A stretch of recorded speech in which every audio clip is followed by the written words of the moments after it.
Bonsoir à toutes et à tous. Merci beaucoup, Claude, pour l'introduction et pour l'invitation aussi. Merci beaucoup à Linéa. Alors, juste, je vais minimiser les personnes que je vois, comme ça. Voilà, parfait. Donc, vous voyez tous mon écran, j'imagine, hein? Oui. Ok, super. Commençons alors. Aujourd'hui, on va aborder le grand thème des réseaux sociaux et le grand thème de ce soir, comment attirer des nouveaux clients sur les réseaux sociaux en tant que consultant. Et on va rentrer beaucoup plus en détail. Je vais vous présenter finalement les 4 grands piliers sur lesquels il faut se baser avant même de finalement commencer à communiquer, parce que vous verrez très bien que finalement, chacun et tout le monde peut communiquer sur les réseaux sociaux, mais si vous n'avez pas des bases solides, eh bien, pas forcément que vous aurez des résultats derrière. Donc, il faut vraiment, vraiment travailler ces bases-là. Juste avant de commencer dans les 4 grands piliers, j'aimerais vous partager quelque chose que j'ai remarqué de mon expérience et en travaillant et en accompagnant des consultants. J'ai remarqué qu'en ce qui concerne des consultants qui sont indépendants, qui ont des très petites structures, ils sont divisés souvent un peu dans 2 catégories. Il y a des consultants qui sont perçus comme des preneurs de commandes et des consultants qui sont perçus comme des spécialistes de confiance. Alors, qu'est-ce que j'entends par là? Tout d'abord, abordons les preneurs de commandes. Ce sont des spécialistes passionnés, ce sont des bons spécialistes qui ont de l'expérience, qui sont capables de délivrer des résultats à leurs clients, qui travaillent avec leurs clients et qui délivrent des bons résultats. Mais en ce qui concerne de eux qui vont se mettre en avant, qui vont se vendre, ils manquent justement un peu de confiance en eux. Ils n'ont pas forcément cette confiance de se vendre sur tout court, de se vendre tout court et encore plus de se vendre sur les réseaux sociaux. D'un point de vue de leur activité, parce qu'ils n'ont pas ce réflexe de savoir bien comment se mettre en avant, de bien se vendre, ils génèrent peu d'intéressés pour leur activité. De manière générale, à peu près peut-être 1, 2, 3 rendez-vous avec des potentiels clients par mois, pas vraiment plus. Et il y a une certaine irrégularité au niveau des rendez-vous parce que justement, ils dépendent peut-être un peu du bouche à oreille, de leur réseau et c'est pas toujours évident d'avoir une certaine régularité sans avoir un vrai système en place qui est fiable et qui peut leur générer des nouveaux intéressés d'une manière régulière. Pourquoi preneur de commande? Justement, je vous présente un peu cette image parce que effectivement, lorsque les personnes viennent vers eux, lorsque leurs prospects viennent vers eux, c'est comme s'ils viennent dans un restaurant et puis ces consultants, ils vont finalement prendre la commande de la personne. Donc la personne va parler de ses besoins, elle va peut-être dire ce qu'elle souhaite accomplir et ensuite le consultant en question va pouvoir ou ne pas pouvoir satisfaire cette demande. Mais le grand problème là-dedans, c'est que si le prospect vient vers vous, vient de votre restaurant, et puis il y a quelqu'un avec son micro, que ça fait du bruit. Je ne sais pas, Claude, si tu arrives à faire le petit manœuvre. Merci beaucoup. Alors, je disais, donc le problème en ce qui concerne les prospects qui viennent dans votre restaurant, disons, eh bien, c'est si ils ne sont pas en accord avec votre offre, s'ils ne sont pas en accord avec votre prix, s'ils ne sont pas en accord avec vous de manière générale, quelque chose en lien avec vous, ce qui se passe, c'est que ils peuvent quitter ce restaurant, ils peuvent aller chez quelqu'un d'autre, ils peuvent aller chez un autre consultant qui fait à peu près la même chose qu'eux. Et justement, c'est là où ils entendent souvent un peu des objections du style « merci, je reviens vers vous, j'ai besoin du temps pour réfléchir » ou bien des objections du type « vous êtes trop cher par rapport aux autres ». Effectivement, des preneurs de commandes, ils ont tendance à se fondre facilement dans la foule et ils peuvent être facilement remplacés par leurs collègues, par leurs concurrents, parce qu'ils n'ont pas forcément ce point de différenciation en eux. Et c'est dès lors un peu le prix qui dicte qui dicte finalement quel choix le consommateur va prendre.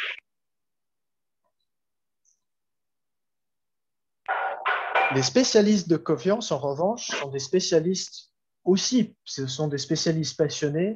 Là, il n'y a rien qui change. Ils sont bons dans ce qu'ils font, ils ont l'expérience pour, et délivrent des bons résultats. Bon, il y a vraiment quelqu'un avec un micro et ça, c'est quelque chose qui me dérange. Alors, voilà. Si vous arrivez à couper votre micro, parce que je n'arrive pas à voir qui c'est. Voilà, c'est tout bon. Il me semble que j'ai fait la manœuvre, mais c'est pas grave. Alors, revenons vers les spécialistes de confiance. Donc, ce sont également des spécialistes qui sont bons dans ce qu'ils font, qui sont capables de délivrer des bons résultats. Mais lorsqu'il s'agit de se mettre en avant, de se vendre, ils ont la confiance. Ils ont la confiance de communiquer. Ils savent comment bien se vendre sur les réseaux sociaux ou même ailleurs. Et puis, ils ont justement, plutôt de devoir courir derrière des personnes, de demander au réseau, est-ce que quelqu'un connaît quelqu'un qui connaît quelqu'un qui pourrait profiter de mes services? Ils ont des personnes qui viennent vers eux parce qu'ils ont une communication percutante et inspirante qui donne envie finalement aux gens de les contacter et d'en savoir plus. Et parce qu'ils ont un système en place, eh bien, ils ont une certaine régularité. Au lieu d'avoir 1, 2, 3 intéressés par mois, ils peuvent générer facilement un rendez-vous par jour au minimum, si pas plus. Donc 5-7 par semaine, et c'est vraiment quelque chose qu'ils peuvent faire sur demande parce qu'ils ont un système en place. Et ces personnes-là, ils n'ont typiquement pas d'objection de prix, car ils sont perçus comme la meilleure solution. Et encore une fois, revenons vers le titre, spécialiste de confiance. Là, je vous ai présenté auparavant, je vous ai fait la référence avec le restaurant et celui qui prend la commande. Ici, ce sont des spécialistes de confiance comme un médecin finalement. Donc, ce qui se passe, c'est que les prospects viennent vers eux, ils savent déjà à quoi s'attendre, ils expliquent leur situation et le médecin fait quoi? Parce qu'il a ce posture de docteur, parce qu'il a ce posture de quelqu'un qui dégage de la confiance, et puis le prospect lui fait confiance finalement, eh bien, il écoute la personne et il est prescrit un médicament. Et la personne ne se demande même pas quel prix, et parce qu'elle lui fait confiance et parce qu'elle sait que finalement c'est la meilleure solution. Justement, petite conclusion par rapport à ces deux types de consultants, passer de type 1, donc de preneur de commande, à un spécialiste de confiance n'est pas sorcier, mais tout commence avec la base, une base solide et les 4 grands piliers que je vais vous présenter aujourd'hui. Rapidement, avant qu'on entame tout de suite avec les 4 piliers, juste rapidement pour vous expliquer qui suis-je. Donc, je m'appelle Michel Stroukov, je suis le directeur chez Focus et j'accompagne les consultants à générer des nouvelles affaires systématiquement grâce à la méthode signature que j'ai développée avec mon associé sans que la personne ait besoin de faire de la prospection agressive, dépendre du bouche à oreille pas forcément régulier ou passer des semaines, des mois à mettre constamment de la communication sur les réseaux sociaux sans l'avoir converti. Et je ne vais pas trop rentrer dans les détails dans ce que je fais, dans mes services, mais par contre, j'aimerais vous partager rapidement un peu ma mission pour que vous compreniez un peu pourquoi je suis là aujourd'hui et pourquoi je fais ce que je fais. Je pense que c'est important d'expliquer un peu le contexte. Aujourd'hui, on est dans un monde qui subit un fort effet de mondialisation, surtout dû bien évidemment grâce à l'informatique et surtout aussi aux réseaux sociaux. Je me dis, il y a 20 ans en arrière, jamais on n'aurait pu organiser une conférence pareille. Enfin, déjà de 1, parce que Claude m'a trouvé sur LinkedIn, et puis de 2, Covid ne le permet pas. Mais justement, dans le contexte des réseaux sociaux, alors, de plus en plus de personnes commencent à y être présents, à devenir présents et commencent à communiquer. Et finalement, ce qu'on remarque, c'est que il y a plus d'opportunités qui sont créées et ça devient de plus en plus facile d'accès aux personnes. Mais qui dit facilitation d'accès, plus d'opportunités, dit aussi que ça devient très, très compliqué, de plus en plus compliqué avec le temps de se démarquer et de vraiment percer sur ce canal-là.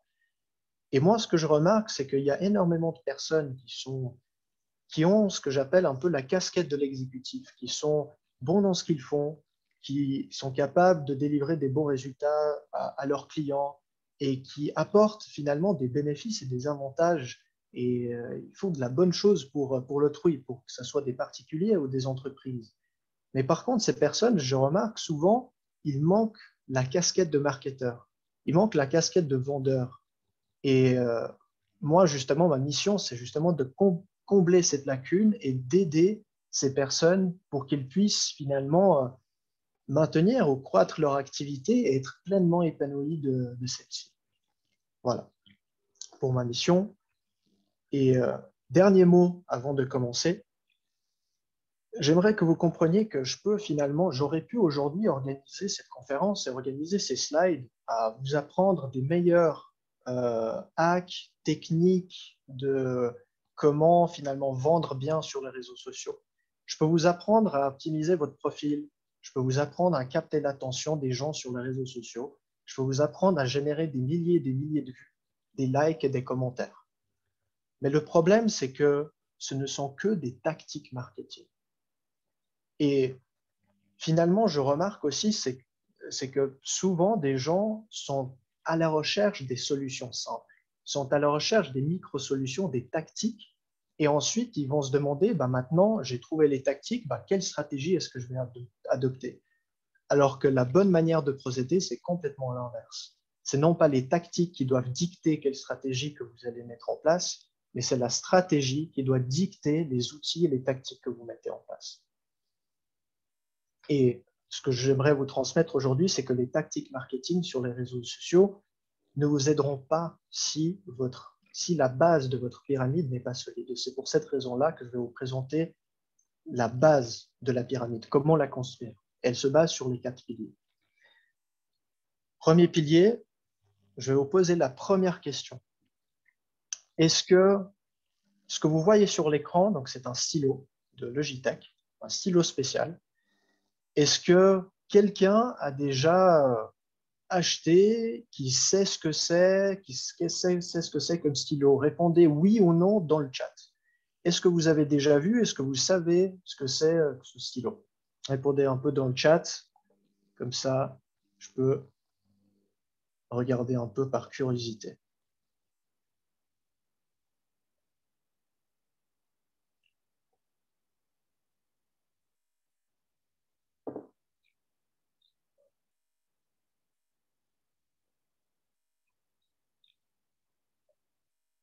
Alors, je ne sais pas vous, mais moi, je ne vois pas du tout de réponse en fait. Moi non plus. Alors, vous avez soit un petit bouton chat ou soit un bouton discussion. Et là, vous pouvez taper votre réponse, oui ou non, si vous savez ou pas ce qu'est ce fameux stylo Logitech. Oui, Patrick, vous n'avez pas les droits? Ah, C'est Sandra, il y a marqué conversation désactivée par l'autre. Et là, est-ce que c'est activé ou pas? Non, apparemment pas. C'est marqué discussion désactivée. Ah, c'est fou ça, parce que je n'ai pas l'option pour le réactiver. Peut-être qu'on l'a paramétré comme ça lors de la création de la soirée. C'est embêtant. Qui a envie de témoigner? Qui sait ce que c'est? En ce qui me concerne, je ne connais pas.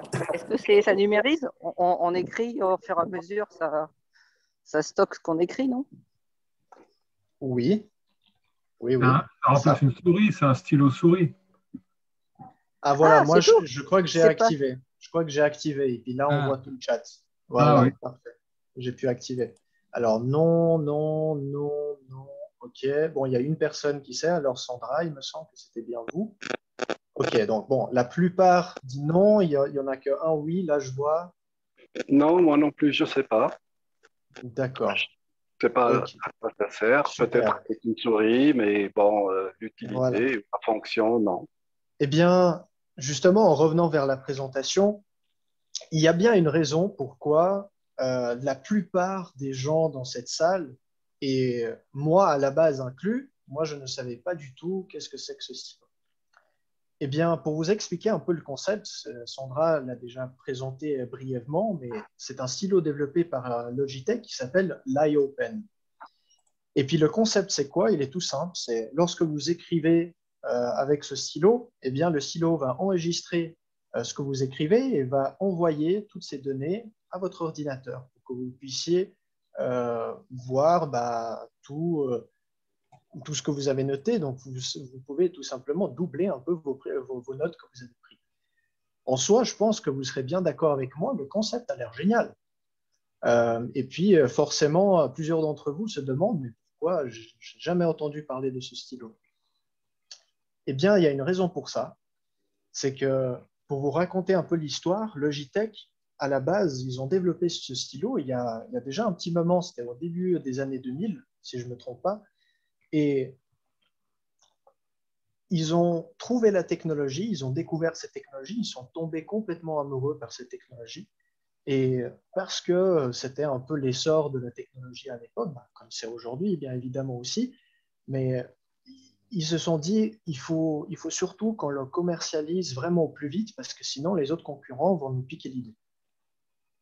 Et donc, ce qui s'est passé, c'est que voilà, ils ont trouvé un peu l'IOPen, ils ont trouvé la technologie, et ensuite ils se sont demandé, bon, on a ce produit génial, vraiment révolutionnaire, à qui est-ce qu'on va proposer? Ils se sont demandé par la suite, quel est le marché cible, à qui on va proposer ça? Eh bien, pour vous expliquer pourquoi la majorité d'entre vous n'ont jamais entendu parler de ce stylo, eh bien, c'est parce que Logitech a subi un flop complet avec le lancement de ce produit-là. Ils ont vraiment eu de la peine à le commercialiser.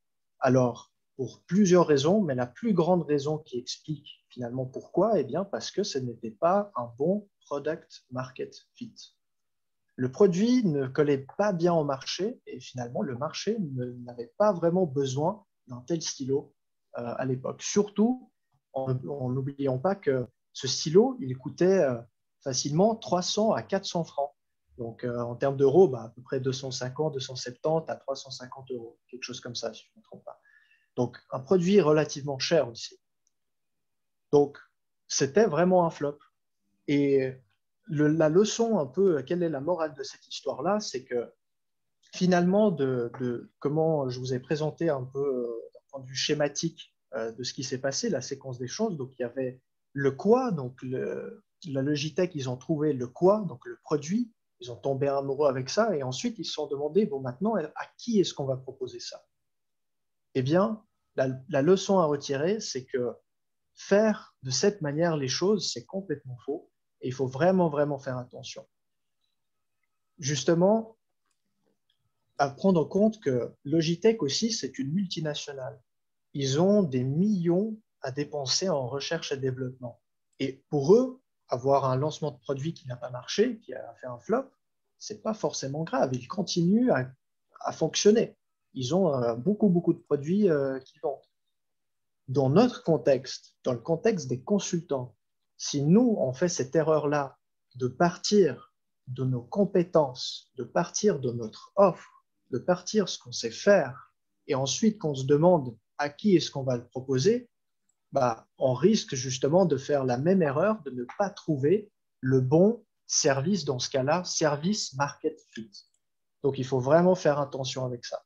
La bonne manière de procéder, c'est toujours, toujours, toujours, et dans n'importe quel projet entrepreneurial de manière générale, c'est toujours partir du quel est le client idéal, quel est le marché cible, quels sont ses besoins, et ensuite se dire comment est-ce que je peux utiliser ce que je sais faire, mes compétences, pour construire une offre qui est parfaitement alignée avec les besoins de mon client idéal. Donc, je pense que vous l'avez déjà deviné, le premier pilier, c'est un client idéal. Et je vous explique aussi pourquoi un client idéal et pas plusieurs. Je vous présente rapidement le contexte que je vais, de toute façon, je vais revenir à ce contexte-là durant toute la présentation aujourd'hui. Aujourd'hui, nous sommes constamment bombardés par de l'information de tous les côtés. Journaux, Internet, réseaux sociaux, transport public avec la publicité, les villes avec la publicité. Information, information, information. l'humain ne peut pas consommer autant d'informations. C'est-à-dire, il commence à filtrer l'information. Et je ne sais pas si vous avez déjà remarqué la vitesse à laquelle vous-même, vous scrollez dans votre fil d'actualité sur les réseaux sociaux, ou si vous êtes déjà un peu regardé un peu autour, si vous êtes dans un transport public, à la vitesse à laquelle les gens scrollent dans leur fil d'actualité. Eh bien, ils vont extrêmement, extrêmement vite. Plusieurs études en marketing ont démontré que la durée d'attention moyenne des gens est moins de 10 secondes, 7 ans. D'autres études marketing vont dire non, effectivement, que ce n'est pas 10, maintenant c'est moins que 7, c'est 7 secondes. Eh bien, moi, je ne fais pas d'études marketing, mais j'observe tout simplement de ce qui se passe. Et encore une fois, la vitesse à laquelle les gens scrollent dans leur fil d'actualité, moi, j'en suis sûr qu'il y a des gens aujourd'hui qui ont un temps d'attention moins de 3 secondes. Si en 3 secondes, ils tombent sur un post sur les réseaux sociaux, que ce soit LinkedIn, Facebook ou Instagram, où ils se disent ça ne leur concerne pas, ils vont scroller. Et il y a des gens qui vont le faire même plus rapidement que 3 secondes. Ça dépend finalement à l'usage de la personne, si la personne a l'habitude d'utiliser les réseaux sociaux ou pas. Pour quelqu'un qui n'a jamais utilisé les réseaux sociaux, bien sûr, elle aura plus tendance à s'arrêter bien sur chaque post. Quelqu'un qui utilise les réseaux sociaux d'une manière régulière, ce n'est pas du tout le cas. Et comprenez bien qu'avec ce contexte, plus on évolue dans le temps, plus finalement les gens commencent à être habitués aux réseaux sociaux. Et la grande erreur que je vois en lien avec ce pilier numéro 1 aujourd'hui, c'est que lorsque j'accompagne mes clients et lorsque je discute et j'interagis avec mes potentiels clients aussi sur LinkedIn, je remarque, je vais sur leur profil, sur leur site aussi de temps en temps, et je vois souvent un peu des phrases du style « J'accompagne toute personne qui a besoin de mes services ». Je propose tel service, je propose un deuxième service, je propose un troisième service. Eh bien, le problème, toujours en prenant en compte ce contexte, toujours prenant en compte ce contexte de bombardement de l'information, si vous n'êtes pas assez spécifique dans ce que vous faites et dans le message que vous passez aux gens, eh bien, il va être très, très difficile d'attirer l'attention. Donc ça, c'est le tout premier point. Avant qu'on rentre tout simplement dans l'aspect qu'est-ce que vous allez communiquer, comment vous allez structurer votre activité. Déjà, ce point-là, c'est vraiment à prendre en compte. Je vous présente aussi la phrase « Si vous essayez d'aider tout le monde, vous n'aiderez personne ». Parce qu'effectivement, la question est qu'est-ce que vous allez, comment pouvez-vous construire un message qui est pertinent et qui est percutant et pertinent pour tout le monde qui a des situations complètement différentes. Chacun, finalement, a des besoins différents. Et donc, il est extrêmement compliqué de construire un message qui est pertinent à tout le monde. Donc, c'est pour ça que l'idée, c'est vraiment de ne pas créer de confusion avec ce que vous faites et de ne pas passer d'un message à un autre, d'un public cible à un autre public cible, mais de se concentrer vraiment sur une chose à la fois. Et si vous n'avez pas encore vraiment de système fiable qui vous amène un système d'acquisition client fiable qui vous amène des rendez-vous régulièrement, se concentrer sur une chose à la fois. Et lorsque vous avez ce système, vous pouvez penser à la diversification. Donc, un client idéal pour commencer. J'en suis sûr que vous avez, la plupart d'entre vous connaissez cet exercice. Enfin, l'exercice s'appelle création d'un persona ou l'analyse d'un persona ou l'analyse d'un avatar client. Je pense que vous avez tous, la majorité d'entre vous avez déjà au moins fait cet exercice, au moins une fois. C'est tout simplement avoir un certain bonhomme et puis avoir plusieurs critères et puis se demander qui est notre client, qui est-ce qu'on va cibler. Donc, vous avez des critères comme l'âge, le sexe, le centre d'intérêt, la localisation, les besoins, peut-être quelques intérêts en plus. Mais ce qu'il faut comprendre, c'est que ce type d'analyse, chacun de vos concurrents a sûrement fait le même type d'analyse. Et c'est un type d'analyse ultra simple. Et toujours en revenant vers le contexte actuel, avec le bombardement de l'information, avec énormément de concurrence, une analyse aussi simple ne vous démarquera pas. Une analyse aussi simple ne suscitera pas d'intérêt. Et une analyse simple n'incitera pas la personne à passer à l'action. Pourquoi? Parce que vous n'allez pas pouvoir construire un message qui est percutant. L'idée, c'est de chercher à raconter la situation de votre client mieux qu'il ne pourrait vous l'expliquer lui-même. Ça, c'est vraiment quelque chose que j'aimerais vous passer aujourd'hui, c'est à quel point c'est important de toujours s'intéresser à son client idéal.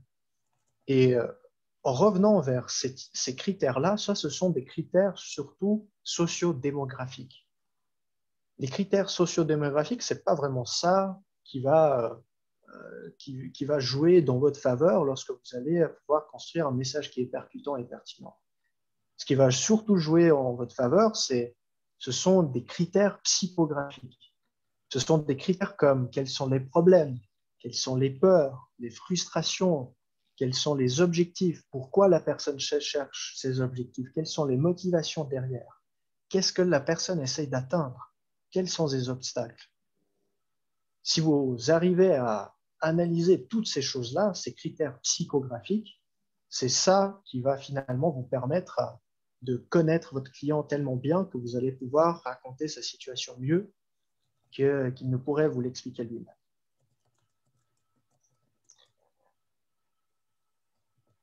Deuxième question pour vous, et deuxième pilier.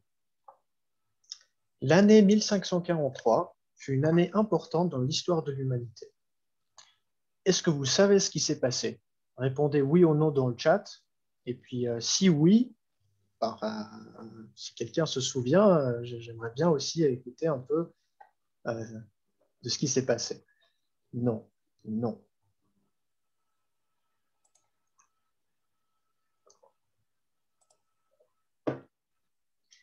Pas trop loin avec l'invention de l'imprimerie, pas trop loin. Ouais. C'est un peu dans la même époque, mais pas ça. Ouais.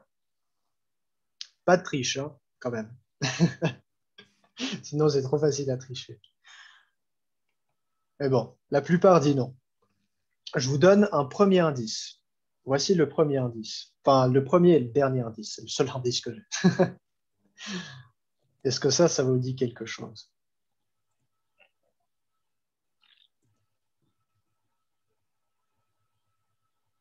Ah, quelqu'un l'a dit. Patrick, c'est très bien. Il a cité Copernic. Bon, Galilée, que la Terre est ronde. Alors, c'est pas trop loin aussi. Galilée, Copernic, c'est un peu le bon thème. Alors, revenons vers ce qui s'est passé en 1543. Eh bien, effectivement, c'est l'année où Copernic, donc l'astronome Copernic, a publié officiellement sa théorie que les planètes ne tournent pas autour de la Terre, mais tournent autour du Soleil. Et il est mort la même année, malheureusement. Mais c'est Galilée qui, avec son télescope, qui n'a pu valider sa théorie que 67 ans après la mort de Copernic, malheureusement pour lui.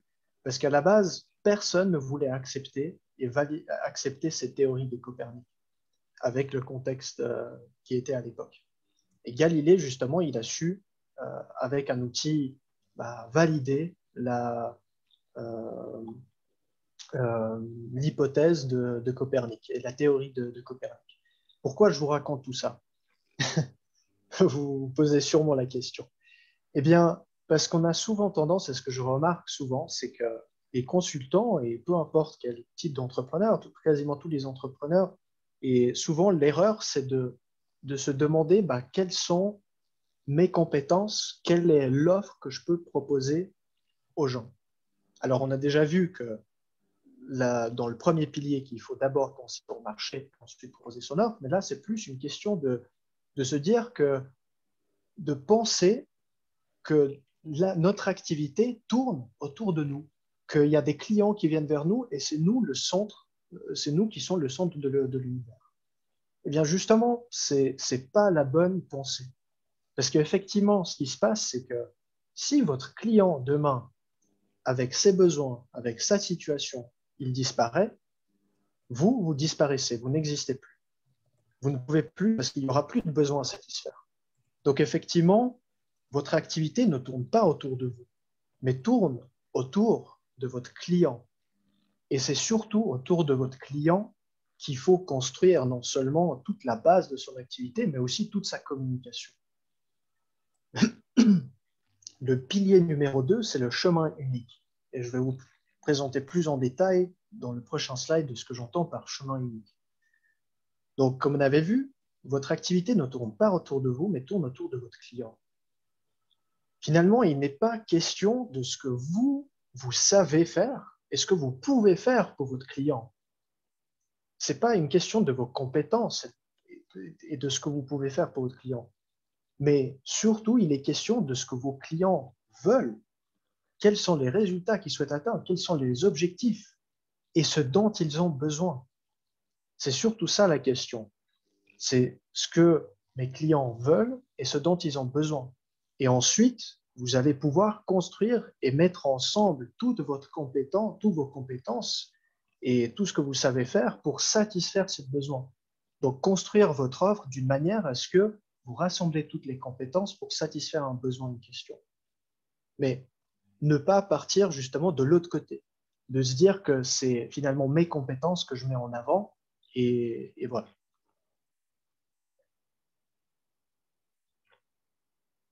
Une erreur. Voilà, mon casque. Alors, une erreur que je vois typiquement aussi, c'est des consultants facturés à l'heure ou à la journée. Je vous explique pourquoi c'est une erreur, mais il y a aussi une deuxième, c'est de mettre en avant un peu les arguments de vente, de mettre en avant tous les supports qu'on va utiliser. C'est-à-dire, je vais vous proposer un business plan, je vais vous proposer un schéma X, une vidéo Y, enfin, tous les supports que vous utilisez pour votre travail et mettre ça en avant et tous les avantages. Mais déjà, un point par rapport à l'heure et par rapport à tarification à l'heure et à la journée. Un point que vous comprenez tous déjà, c'est que votre temps est fortement limité. Donc, de votre point de vue, d'un point de vue de croissance de votre activité, si on réfléchit à la théorie de l'économie d'échelle, si vous facturez à l'heure un tarif à l'heure, bah finalement, ce que vous allez devoir faire, c'est pour croître votre activité, c'est ou bien trouver plus de clients pour avoir la même tarification, soit augmenter des prix par heure jusqu'à atteindre le seuil des prix par heure complètement exorbitants. Et finalement, il n'y a pas d'économie d'échelle parce que je ne sais pas vous, moi personnellement déjà, j'avais une époque 8 clients. 8 clients, c'était déjà assez compliqué. Donc, j'imagine même pas si vous passez d'un 10 à 20 à 25 pour justement croître votre activité, ça devient extrêmement compliqué. Mais ce qu'il faut comprendre, c'est que lorsque vous présentez, je reviens à ce slide, lorsque vous présentez votre offre et puis vous mettez en avant votre tarification, ce que le client voit, ce qu'il perçoit, c'est surtout ça qu'il faut se poser la question, c'est qu'il voit le coût horaire. Il n'arrive pas forcément à se projeter quant au résultat qu'il va atteindre. Lui, ce qu'il voit, c'est un tarif horaire. Il a l'impression qu'il achète votre temps. Mais en réalité, ce que le client achète, ce qu'il veut, ce n'est pas acheter votre temps. Il n'achète pas les supports que vous utilisez, il n'achète pas le business plan. Pour lui, c'est vraiment secondaire combien de temps ça va prendre et quel support vous allez utiliser pour faire votre travail. Ce que vos clients veulent réellement, c'est le résultat. Eux, ils veulent atteindre leur objectif. Et c'est vous, l'expert, qui savez comment y arriver. Donc, ce qu'il faut finalement vendre, ce qu'il faut mettre en avant, ce n'est pas le temps, ce n'est pas le support, mais le résultat final, vendre le résultat. Parce que si vous vendez le résultat, vous n'aurez plus un tarif horaire, mais vous allez finalement facturer en fonction des résultats que vous allez délivrer. À ce moment-là, vous pouvez beaucoup plus facilement profiter de l'économie d'échelle et puis de croître justement votre activité plus facilement. Votre objectif, ça revient au titre de ce deuxième pilier, c'est de vendre ce résultat, mais votre offre, ça sera justement un chemin unique vers le résultat final que le client souhaite atteindre. Peut-être vous ne voyez pas vraiment ce que j'entends par là, et je vous présente ce magnifique dessin. Vous allez, j'espère, tout de suite comprendre avec ça. Imaginez-vous, vous avez votre client à gauche, où le bonhomme ne sourit pas. Ça, c'est la situation actuelle de votre client. Donc, il n'est pas content, il est frustré, il a des problèmes, il a besoin d'aide. Et en réalité, ce qu'il veut atteindre, c'est de passer de l'autre côté de la rivière. Donc, il y a une rivière au milieu et il souhaite passer de l'autre côté où le bonhomme sourit et c'est là son objectif. C'est là qu'il veut aller. Le problème maintenant, c'est que la rivière, il y a un très fort courant et il y a des requins dedans. Même s'il n'y a pas de requins dans la rivière, mais imaginons ça. Il y a des requins dedans, c'est-à-dire qu'il ne peut pas traverser cette rivière lui-même. Il a besoin de votre aide ou il a besoin d'aide de quelqu'un. Et justement, c'est là où il faut venir avec le pont. Et le pont, ça, c'est votre offre. Le pont parfait entre là où il est vers là où il souhaite être, justement en divisant le pont en plusieurs étapes, en plusieurs pas à faire. Et pourquoi unique? Parce que si vous construisez un pont qui est le plus court, qui est plus court que tous les autres consultants qui peuvent satisfaire un peu le même besoin, le plus court et le meilleur pont, à ce moment-là, ce pont, il va être perçu comme unique et comme le meilleur pont. Il va choisir vous et non pas quelqu'un d'autre. Donc voilà. Ce qu'il faut retirer là-dedans, c'est de vendre le résultat et votre offre, c'est finalement le chemin pour y arriver. C'est les étapes pour lui et tous les supports, ce ne sont que des détails. Lui, ce qui est le plus important, c'est pour qu'il se projette vers le résultat qu'il pourrait atteindre avec vous et pour que le parcours pour y arriver soit plus ou moins logique. Après, tous les détails exposés, on va faire ci, on va faire ça, ça ne crée que des ouvertures pour des objections. Ce ne sont des détails. Voilà pour ce pilier 2. Pilier numéro 3. Je vais vous poser une autre question. Est-ce que vous êtes plutôt iPhone ou plutôt Android? Répondez dans le chat.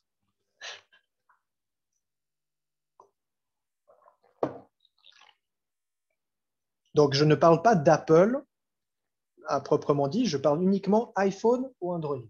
Voilà, juste pour rendre les choses au clair. Alors, oh, c'est assez équilibré, je vois. 4, 5.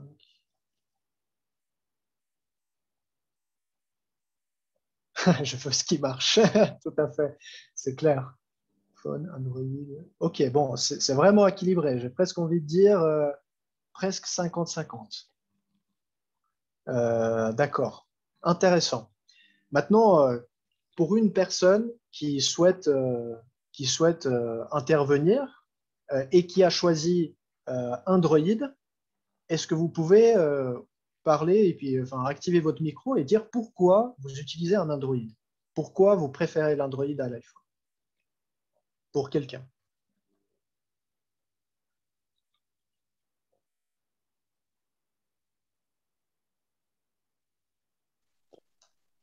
Tout simplement parce que l'Android, là où on se trouve, est plus accessible que l'iPhone.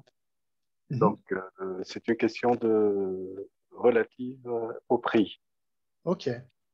Voilà. Très bien. Super. Je dirais à la valeur plutôt. Et la valeur, très bien. Prix et la valeur. Super. C'est en fait c'est les deux mots-clés que je voulais entendre. C'est génial. Et puis, pour quelqu'un qui a mis iPhone, pourquoi iPhone?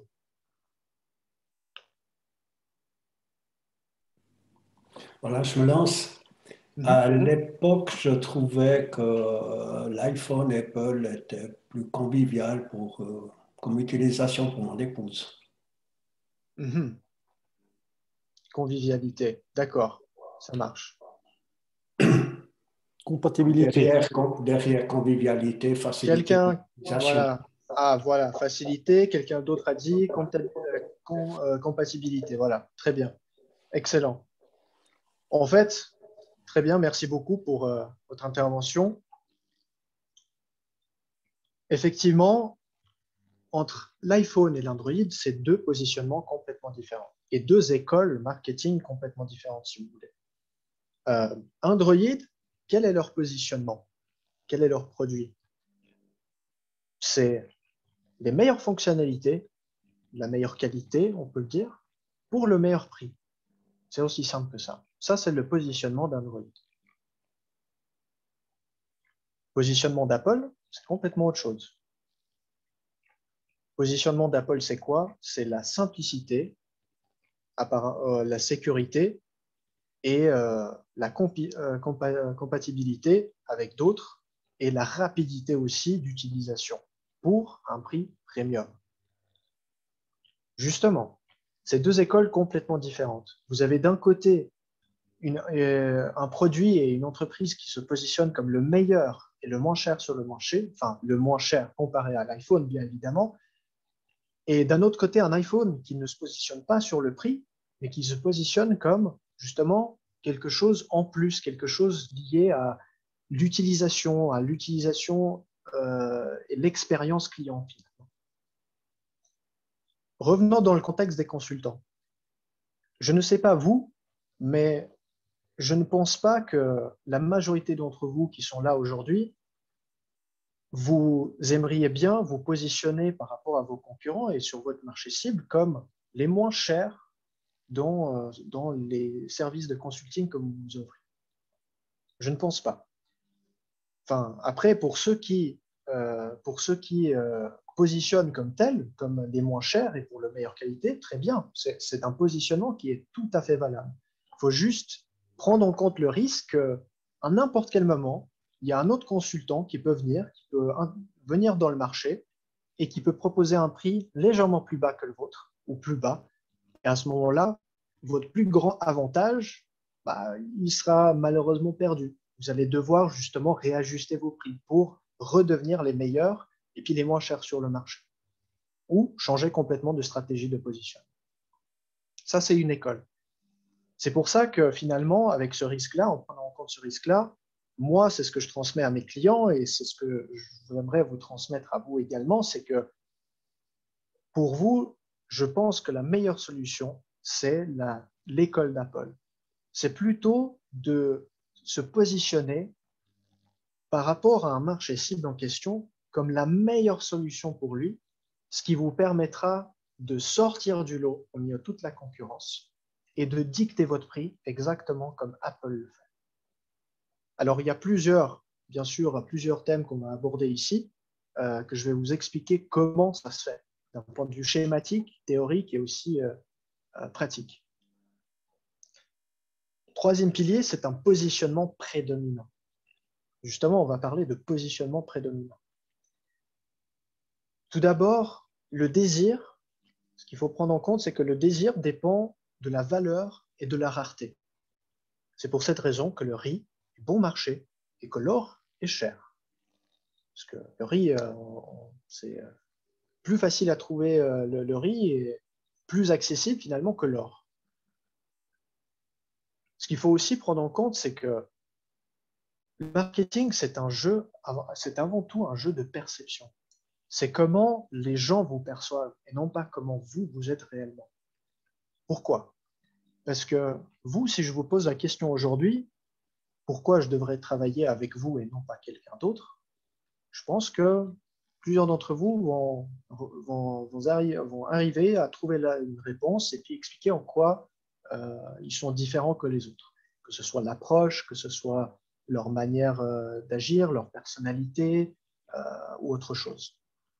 Mais maintenant, il n'est pas question de ce que vous savez en quoi vous êtes différent, mais surtout une question de comment eux, ils vous perçoivent. Toujours en revenant vers le contexte actuel. Rappelez-vous, bombardement d'informations de tous les côtés. Les gens n'ont pas le temps et n'ont pas la volonté d'analyser chaque personne qui fait partie de votre concurrence pour comprendre en quoi vous êtes différent. Ils n'ont pas du tout le temps pour ça. Et donc, ce qui se passe, c'est que si vous fondez trop facilement dans la foule, si la première impression n'est pas faite d'une manière à ce qu'ils se disent « Ah, mais lui, il propose quelque chose de différent », ils vous mettront dans le même panier que tous les autres. Et à ce moment-là, c'est un jeu de perception perdu. Vous serez mis dans le même tas que tous les autres concurrents et comme potentiellement une des plusieurs solutions pour régler un certain problème. Et c'est là que ça devient problématique. Pourquoi? Parce qu'à ce moment-là, c'est très difficile de se démarquer. C'est surtout le prix et la qualité qui va se mettre en avant. Alors que notre objectif, c'est quoi? C'est lorsque votre client idéal tombe sur vous, il doit vous voir comme la meilleure solution à son problème. Ça, c'est notre objectif final. Et que finalement, les autres solutions sur le marché, ceux qui proposent à peu près la même chose que la personne, enfin que le consultant en question, sont un compromis. C'est pas la même chose. C'est pas la même qualité. Enfin, c'est pas ce que réellement le client idéal souhaite réellement. Exemple, on revient vers Apple et Android. Effectivement, Apple n'essaye pas de cibler tout le monde. Eux, ils ne se positionnent pas du tout comme ça. Eux, ils ciblent un client idéal fixe. Moi, pour vous dire, moi, je suis adepte de l'iPhone. Moi, je suis celui qui utilise l'iPhone parce que, en fait, je cherche avant tout la rapidité et la simplicité d'utilisation. Je cherche avant tout ça. Et donc, moi, finalement, avec ces besoins-là, je ne vais même pas regarder les Android, je ne vais même pas regarder finalement que ce soit les meilleures fonctionnalités, parce que moi, avant tout, ce qui est le plus important, c'est la simplicité, la compatibilité et puis la rapidité d'utilisation. J'aimerais que ça soit rapide, sans petits bugs, parce qu'il y a trop de choses qui se passent. Et donc, finalement, quand Apple présente de nouveau chaque année un nouveau iPhone, pour moi, je les perçois comme la meilleure solution parce que ça satisfait exactement le besoin que je recherche. Et en revenant vers votre contexte, justement vers votre contexte d'un consultant et du mien aussi, la question est, quel est votre client idéal? Quels sont ses besoins? Et comment je peux me positionner pour que lorsqu'ils tombent sur moi, ils me disent mais c'est finalement qu'avec toi que j'aimerais travailler parce que je te vois comme la meilleure solution. Exactement comme Apple est pour son marché cible. Et comment on le fait? On construit, bien évidemment, l'unique manière de délivrer. Ce qu'on appelle en anglais Unique Selling Proposition. C'est justement qui explique, qui répond à la question comment vous délivrez la promesse, comment vous délivrez les résultats à votre client d'une manière différente que les autres. Et que cette promesse-là, et que cette différence de délivrer, elle soit justifiée par votre produit, que ce ne soit pas juste pour être différent, disons. Apple, si vous voulez, n'a pas créé un système iOS, n'a pas créé ce type de produit juste pour être différent. Sinon, personne ne l'aurait acheté. Ils se sont dit, bon, c'est différent, pourquoi je devrais l'acheter? Apple s'est positionné, encore une fois, sur un marché cible bien précis et ils ont construit un système iOS qui est parfaitement aligné avec les besoins du client cible en question. Donc, pour eux, c'est la meilleure solution. Et le système Android ne l'est pas. Voilà. De toute façon, à la fin, pendant les questions, si vous souhaitez qu'on aborde peut-être quelques exemples précis, on va y toucher. Comme ça, vous verrez mieux avec d'autres. Mais avançons. J'ai parlé de l'unique manière de délivrer.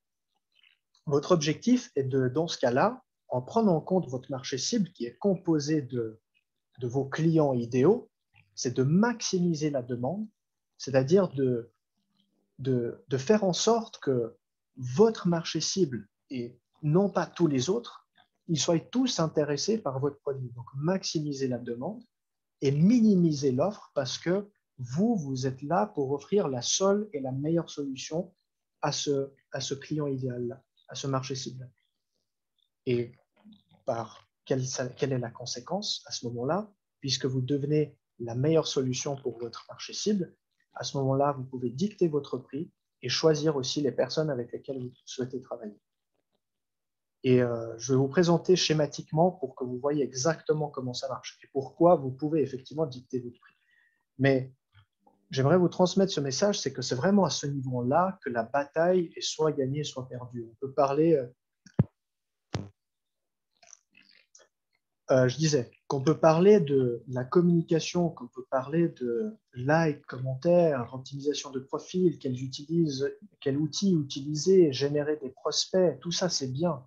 Mais lorsque vous allez générer ces prospects, la question à se poser, c'est pourquoi je devrais travailler avec vous et non pas quelqu'un d'autre. C'est surtout là qui vient la réticence, où les gens vont plus regarder vers d'autres solutions, ils vont essayer de trouver le meilleur rapport qualité-prix. Mais si vous arrivez à vous positionner comme la meilleure solution, c'est vraiment là que vous gagnez la bataille. Donc c'est vraiment ce pilier-là, je dirais, le plus important de toute la base pyramidale et de tous les piliers que je vous ai présentés aujourd'hui. Schématiquement et techniquement, comment ça se passe? Comment ça se fait que vous pouvez dicter votre prix? Là, je vous présente une simple loi de l'offre et la demande. Vous avez le prix et la quantité. Vous avez la courbe bleue D, c'est la demande, et vous avez la courbe O, ça c'est l'offre, verte. Donc, l'équilibre de base, il est au point jaune. Donc, c'est là, justement, l'équilibre de base. En revenant vers le contexte au début, si vous perdez le jeu de perception et que les personnes et que votre client, votre prospect vous mettent dans le même panier que tous les autres, à ce moment-là, ce qui se passe, c'est que vous rentrez dans cette courbe-là haut. Vous êtes que ici. Et ce n'est plus possible pour vous de sortir de cette courbe. Lui, il vous a mis dans le même panier que tous les autres, vous êtes que là. Et c'est à ce moment-là, c'est quoi? C'est surtout le prix qui va définir quel choix il va prendre. Il va se dire, voilà, j'ai tant de solutions, ils sont tous légèrement différents, avec des approches légèrement différentes, oui, mais en soi, c'est tous à peu près la même chose. À ce moment-là, je vais choisir le moins cher, comme dans le cas d'Android. Alors justement, si vous travaillez votre unique manière de délivrer, si vous travaillez votre positionnement prédominant, vous allez sortir de cette courbe. Si vous allez gagner le jeu de perception, si à ce moment-là, en première impression, il se dit, ah non, lui, il fait quelque chose de complètement différent et c'est avec lui que j'aimerais vraiment travailler parce que je le perçois comme la meilleure solution. À ce moment-là, vous ne faites plus partie de la courbe O. Vous êtes dans la nouvelle courbe O', ici. Et à ce moment-là, vous avez un nouveau équilibre, un complètement nouveau équilibre qui est le point rouge. Et à ce moment-là, vous voyez, c'est ce qui explique finalement le prix premium. Vous voyez que le prix ici, au point rouge, il est plus élevé que le prix au point jaune. Et ça, ce schéma-là explique aussi pourquoi iPhone a tellement de succès avec des prix plus élevés que Android et arrive facilement à vendre leurs produits. Et dernière question, pour une question assez intéressante pour cette soirée-là. Imaginez-vous, vous êtes en train de vous promener sur ce magnifique pont à New York, le Brooklyn Bridge, et vous êtes célibataire. Hein, vous êtes célibataire. Vous voyez une personne qui, physiquement, sur une échelle de 0 à 10, c'est un 10 sur 10. Vraiment, physiquement, 10 sur 10. Elle vient vers vous, elle vous pose la question. Voulez-vous m'épouser? Qu'est-ce que vous répondez? Oui ou non? Avec ce contexte-là. Dites-moi dans le chat. Donc, une personne que vous ne connaissez pas. Hein, donc, vraiment une personne qui, au hasard, vous êtes célibataire. Non, non, non. OK.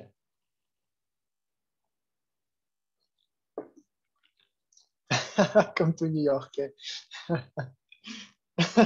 Je suis trop cher. Ok, super. Pourquoi vous direz non? C'est là que ça devient vraiment intéressant. Et vous allez voir où est-ce que je veux en venir. Eh bien, c'est tout à fait normal. Moi, je répondrai non, bien évidemment. Et pourquoi je vous ai fait l'hypothèse, enfin la condition que la personne physiquement, c'est 10 sur 10. Là, imaginons que vous avez travaillé à fond et à 100% sur les 3 piliers précédents. Vous avez fait tout. La personne vous perçoit comme la meilleure solution. Donc finalement, pour elle, vous êtes un 10 sur 10. Mais il y a une raison pourquoi vous dites non. Et il y a une raison très forte pour expliquer ça. C'est tout simplement pour 3 raisons. C'est, première, vous ne connaissez pas la personne. Vous ne savez pas si vous l'appréciez. Vous n'appréciez pas encore. Et vous ne le faites pas encore confiance. Et 3, connaissez pas, appréciez pas, ne faites pas confiance. Dans le contexte d'aujourd'hui, je ne sais pas si vous avez remarqué, la majorité de publicités, de posts, de publications et de publicités qu'on voit, ils sont tous très similaires. Tous à peu près la même chose. C'est voilà qui je suis, voilà ce que je fais, je suis le meilleur, achète chez moi s'il te plaît. Toujours un peu promotionnel comme ça, c'est toujours un peu la même chose. Donc, autrement dit, c'est constamment des demandes au mariage.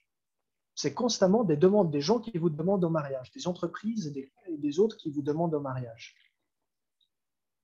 Alors que, effectivement, si la personne vient vers vous et vous dit « veux-tu m'épouser ?» vous allez répondre « non ». Vous allez uniquement épouser la personne si vous rencontrez normalement la personne, vous allez sortir avec elle, vous allez boire une bière, boire un verre, du temps passé finalement à discuter, à échanger, à vivre ensemble. Des mois après, peut-être des années même après, seulement après, c'est le mariage. Donc en fait, ce qui se passe, c'est que la publicité et la communication qui se fait aujourd'hui, on ne respecte pas du tout la nature de l'interaction humaine. On ne le respecte pas du tout. On est tout le temps en train de bombarder les demandes au mariage. Et on ne construit pas une relation étape par étape. Et c'est ça que je vais vous présenter maintenant dans le 4e pilier, c'est le leadership marketing. Le premier point que j'aimerais vous passer, c'est de respecter, toujours respecter la nature de l'interaction humaine tout court. Il n'y a rien de différent dans le marketing, c'est exactement la même chose. Rencontrer, sortir, marier, étape par étape. Pitcher constamment vos services n'est pas une solution viable à long terme. Peut-être vous allez prospecter, vous allez chercher des gens avec des outils quelconques, avec des différents outils, vous allez proposer vos services. Il y aura surtout toujours un pourcentage de personnes qui vous diront oui parce que sur le moment, ils sont intéressés. La majorité d'entre ces personnes vont soit vous ignorer, soit rejeter votre proposition. Mais cette stratégie, à long terme, elle est linéaire. C'est-à-dire que si vous faites que de pitcher, que de chercher des personnes qui sont là en train d'acheter et là en train qui souhaitent finalement que leurs besoins soient satisfaits, à ce moment-là, ils vont accepter votre proposition. Mais pour justement doubler le nombre de résultats que vous avez, doubler le nombre de rendez-vous et doubler le nombre de clients que vous avez, vous devez doubler le nombre de personnes à qui vous communiquez. C'est linéaire. Justement, c'est pour ça que j'aimerais vous faire passer ce message de d'abord respecter les rencontrer, sortir, marier, mais aussi à faire du branding et non pas de la vente. Qu'est-ce que j'entends par le branding? C'est vraiment de brander, c'est-à-dire de mettre en avant, enfin, on va toucher l'aspect de branding dans le prochain slide, je vais vous expliquer plus en détail, mais plus donner, communiquer, de construire sa communication autour du client, remplir ses besoins, lui donner des pistes, vouloir l'aider. Parce que si vous faites bien ça, vous allez non seulement respecter la nature de l'interaction humaine, de rencontrer, sortir, marier, mais vous allez aussi avoir un marketing fort que la vente, finalement, elle va elle va être beaucoup plus facile. Je pense que vous avez remarqué que c'est beaucoup plus simple de vendre une offre à quelqu'un qui vous vient par le bouche à oreille, parce que voilà, il y a cette confiance qui est là déjà, que quelqu'un qui ne vous connaît pas du tout et que vous ne connaissez pas du tout. C'est beaucoup plus difficile dans ce cas-là. Et donc, justement, le branding, et non pas de la vente, ça vous permet aussi d'avoir une croissance exponentielle et non pas linéaire. Si vous travaillez votre branding, vous n'avez pas de limitation, vous ne devez pas doubler le nombre de posts que vous publiez, le nombre de personnes que vous contactez pour avoir un certain résultat. Enfin, vous ne devez pas doubler votre effort pour avoir le double de résultats. Ici, ça vient en exponentiel parce que justement, il y a ce sentiment de communauté, ce sentiment de confiance qui est construit autour de vous, le point central. Les personnes achètent auprès des spécialistes qu'ils connaissent, qu'ils apprécient et à qui ils font confiance. Il faut toujours se rappeler ça. Donc, votre objectif, c'est avant tout pour faire en sorte que la personne vous connaisse, parce que c'est beaucoup plus simple d'interagir avec une personne qui vous connaît déjà. Donc, premièrement, la visibilité, mais la visibilité pas auprès de n'importe qui, la visibilité auprès de votre client idéal et votre marché cible rempli de vos clients idéaux. Surtout ça. L'erreur de se dire que j'ai 1000 vues sur mon post LinkedIn ou j'ai atteint tant de personnes, finalement, posez-vous la question, qui sont ces personnes? Deuxième point, c'est mettre en avant vos valeurs. On profite également de la loi d'attraction.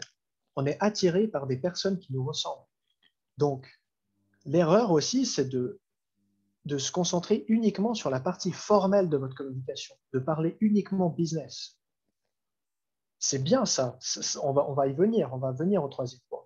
Mais surtout, pour faire profiter de la loi d'attraction et pour travailler avec des personnes qui sont similaires à vous, qui partagent vos valeurs, il faut les mettre en avant, il faut mettre en avant ces valeurs.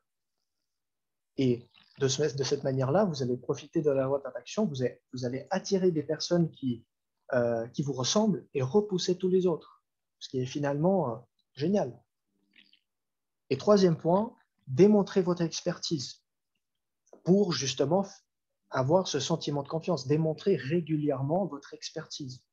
Et là, je vous présente un peu cette idée de ne pas tout simplement de proposer des conseils, de partager juste des conseils à des gens. Ah oui, si vous avez ce problème-là, faites ça, faites ci, faites ça.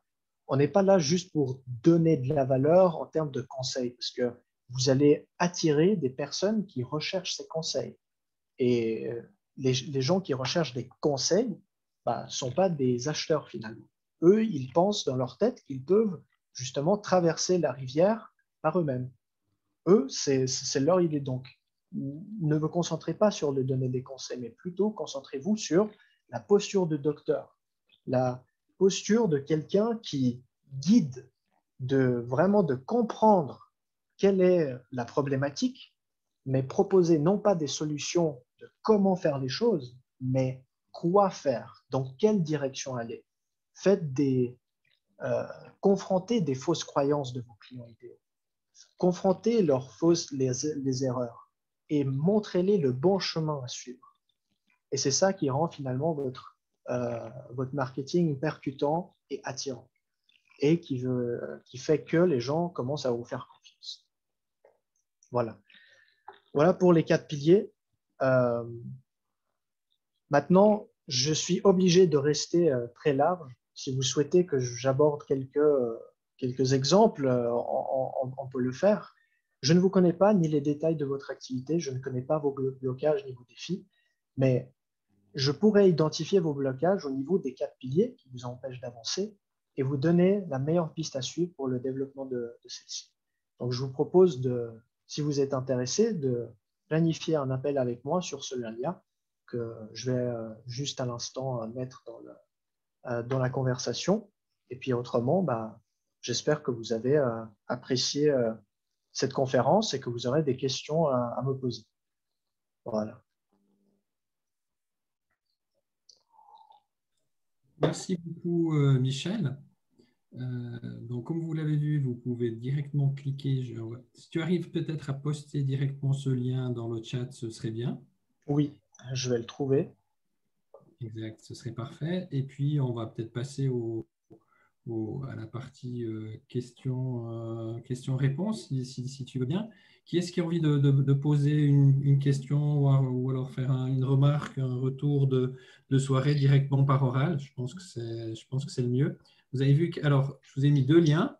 Un lien pour la liste des questions qu'il y avait pour voter, puis un autre pour faire votre retour d'expérience de soirée. C'est un rôti, vous notez de 1 à 5 et vous laissez un petit commentaire. On va les regarder tout à l'heure. Qui veut s'exprimer?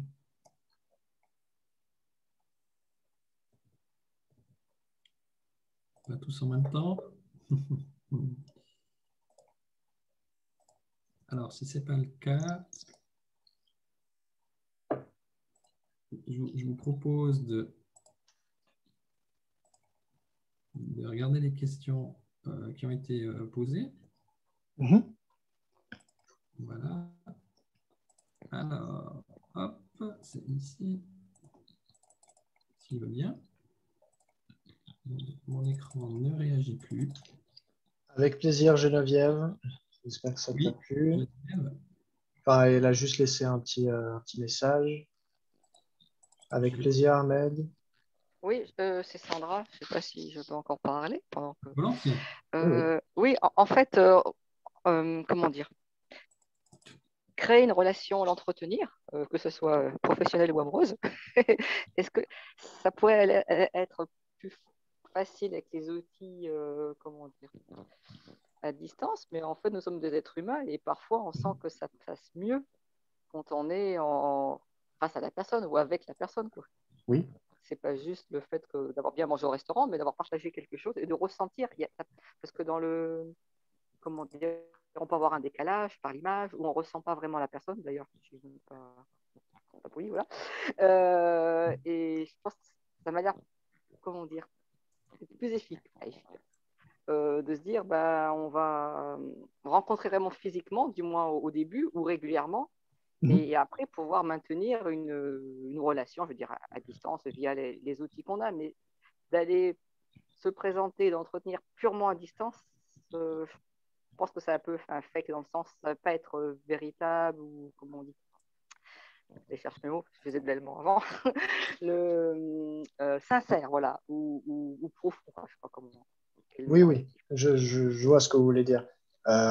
Est-ce que c'est, enfin, la question c'est en lien avec votre activité. J'ai juste une autre question à vous poser avant de répondre. Votre activité depuis le début de Covid, comment est-ce que ça a changé pour vous? Est-ce que vous avez mis en place, est-ce que vous avez commencé à utiliser tous les outils comme Zoom, comme on fait aujourd'hui, les réseaux sociaux? Est-ce que vous avez vu je sais pas, une certaine conséquence liée à ça? Des points positifs, des points négatifs, ouais. Alors, les points positifs, c'est qu'effectivement, tout le monde a l'habitude d'utiliser. Donc, les gens ne se formalisent plus quand on leur dit, non, on le fait à distance, avec Skype, Zoom, BlueJeans ou tout ce qu'on a. Donc, ça, c'est pas mal. Et puis, on apprend à utiliser différents outils, à lire les commentaires. Enfin, on est moins perdu parce qu'au début, quand il y avait un souci, on ne savait plus où était le chat pour dire j'arrive, j'ai un souci, je ne vous entends plus. Enfin, c'était la panique, c'était la cata. Et puis là, même si ça arrive, on se dit on va trouver, on panique plus, voilà. Donc ça, pour ça, c'est bien, quoi. Tout à fait. Voilà, c'est ce que je dirais. C'est clair. Pour répondre à votre question, c'est que moi, je suis entièrement d'accord avec vous que le contact humain physique ne va jamais entièrement remplacer le contact à distance, comme vous et moi, on a en ce moment. Donc, entièrement ne va jamais remplacer. Mais par contre, je pense que tout le monde, vous avez pu remarquer, suite à cette crise sanitaire, que finalement, utiliser des outils comme ça, c'est déjà un extrêmement bon remplaçant de toute rencontre humaine de manière générale en physique. Et moi, je sais très bien, hein, moi j'ai des clients et moi finalement, j'accompagne même mes clients en Suisse, qui sont en Suisse, moi je les accompagne par visio, tout simplement parce que en termes d'argent, en termes de temps, c'est beaucoup mieux que de se rencontrer au physique. Alors, après, entièrement d'accord. Si vous souhaitez vraiment, enfin déjà, si on fait référence à l'interaction et puis la construction d'une relation amoureuse, bah, bien évidemment, là, sans le physique, c'est pas possible. Mais en ce qui concerne le commercial, là, déjà, c'est beaucoup plus délicat. Enfin, c'est plus simple, je dirais, parce que justement, ces outils nous ont permis de voir la personne et puis de transmettre. Maintenant, lié au marketing et lié aux publications sur les réseaux sociaux, parce que c'est un peu le thème d'aujourd'hui. La base, c'est finalement, et puis c'est ce que finalement beaucoup de gens font, c'est de publier des posts sous format texte.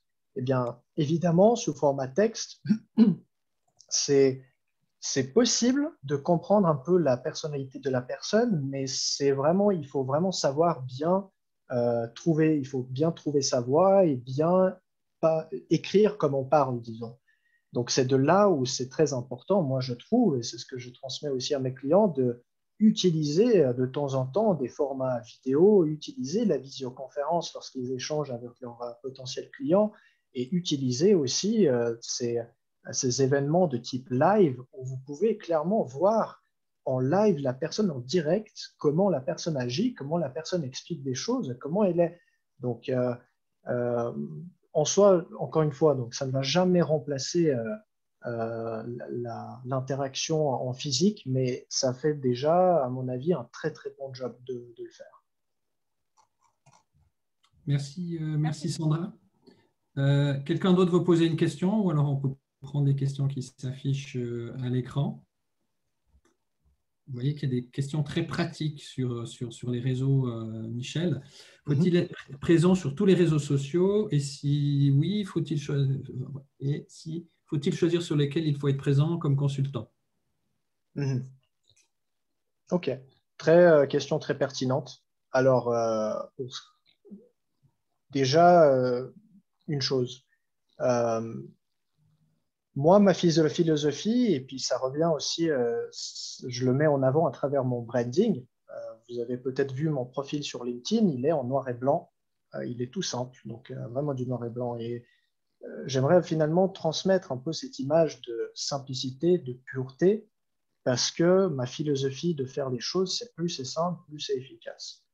Effectivement, lorsque vous êtes au début, lorsque vous n'avez pas encore de système d'acquisition fiable sur lequel vous pouvez compter et qui vous amène des affaires régulièrement, c'est toujours mieux de se concentrer sur un canal, de se mettre à 100% sur ce canal, de le voir développer jusqu'au point où vous êtes plus ou moins satisfait des retours que vous avez, et à ce moment-là, vous pouvez commencer à diversifier.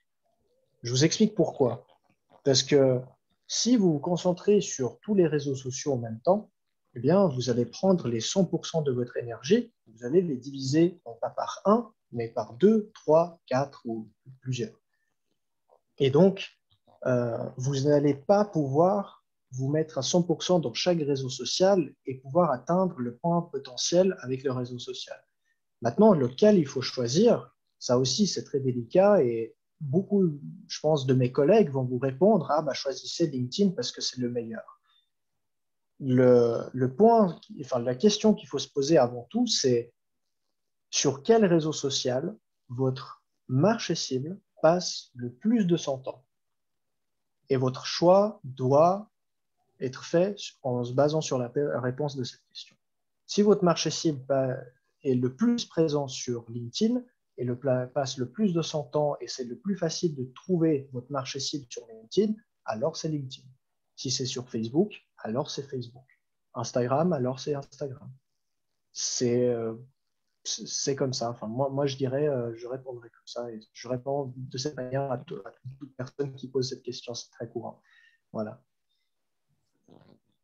Extra, merci. C'est vrai que nous, LinkedIn, c'est plutôt un réseau professionnel. Instagram, c'est plus basé sur le visuel. Et puis Facebook, c'est plus privé. Hein. Donc, a priori, LinkedIn, ça fait du sens quand on cherche du business, il me semble.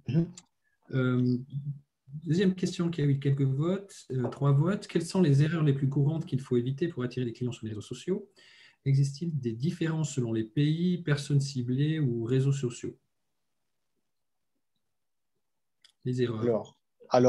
Existe-t-il des différences entre les pays, personnes ciblées ou réseaux sociaux? Bien évidemment, 100%.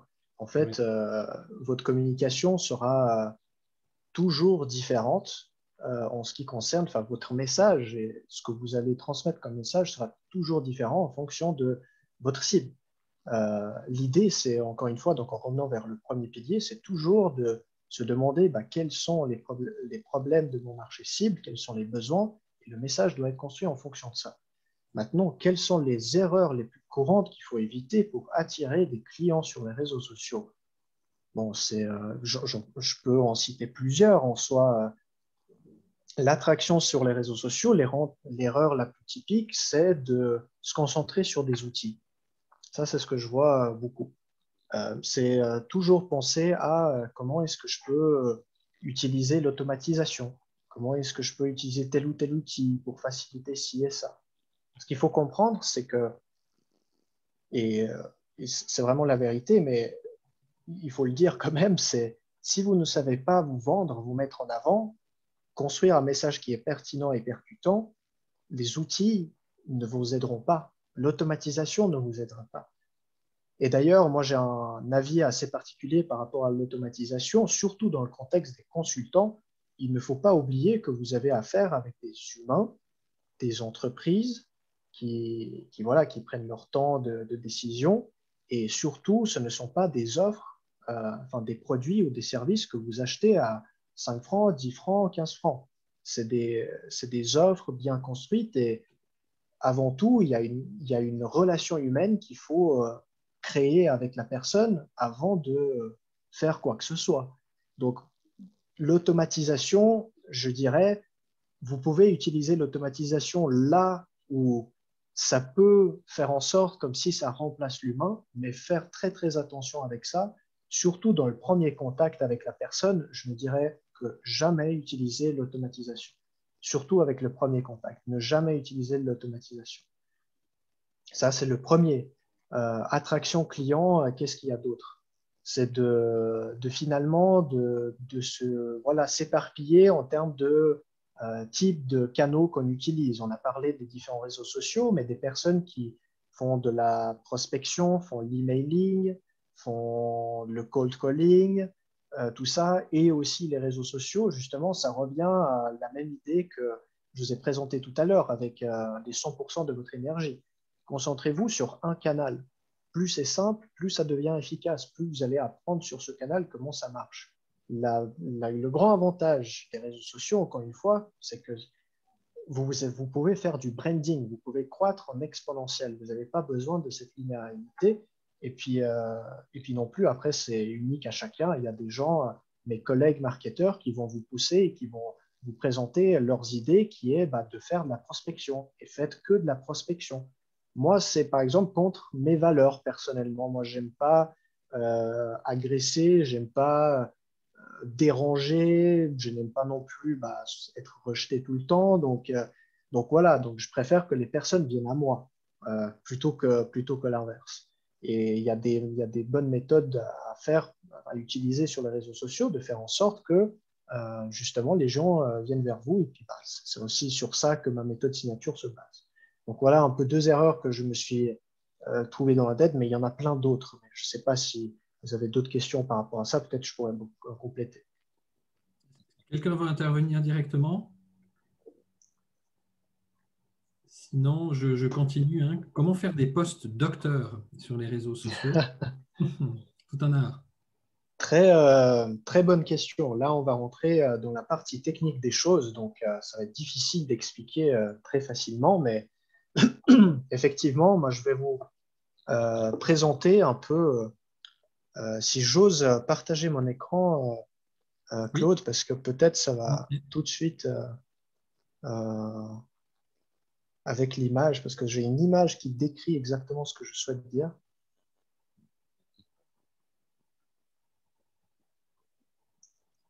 Alors, maintenant, il faut que je partage mon écran. Voilà. leadership marketing. J'aimerais vous concentrer sur cette image-là. Cette image, ça explique l'allégorie de la caverne, l'idée développée par Platon, le philosophe Platon, et qui explique parfaitement en fait comment se structurent des postes type docteur. Vous avez les personnes, enfin les humains ici, les esclaves, on peut leur dire, ils sont enfermés dans la caverne.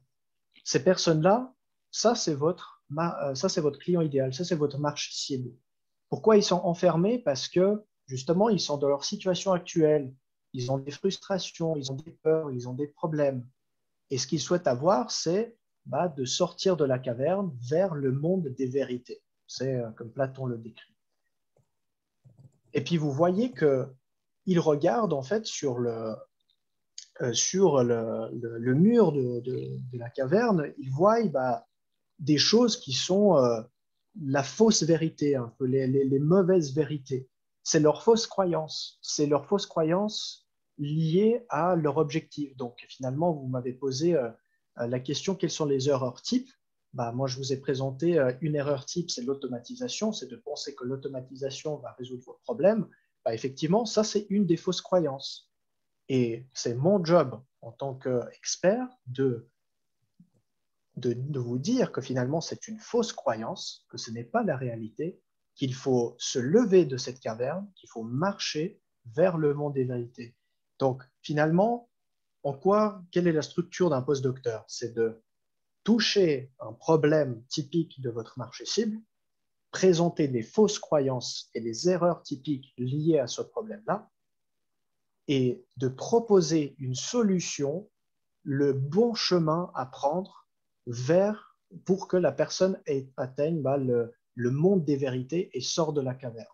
Donc, finalement, vous avez problème, agitation, solution. Donc, problème, mettre en avant les erreurs, les fausses croyances, solution sous un format quoi faire, donc lequel est le chemin à prendre, et non pas comment faire les choses, donc ne pas faire le point à point, parce que, encore une fois, l'objectif, ce n'est pas donner des conseils. Les conseils sont donnés durant votre conférence, durant votre collaboration. L'objectif ici, c'est de présenter le bon chemin vers le monde des vérités. Voilà. J'espère que mon exemple, c'était plus ou moins compréhensible pour vous.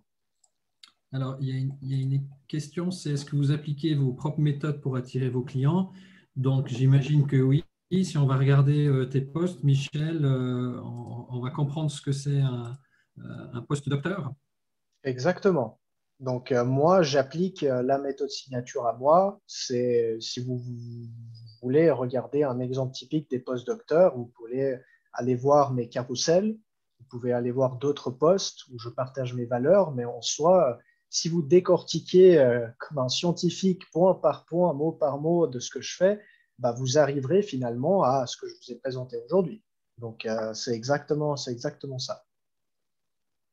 Excellent.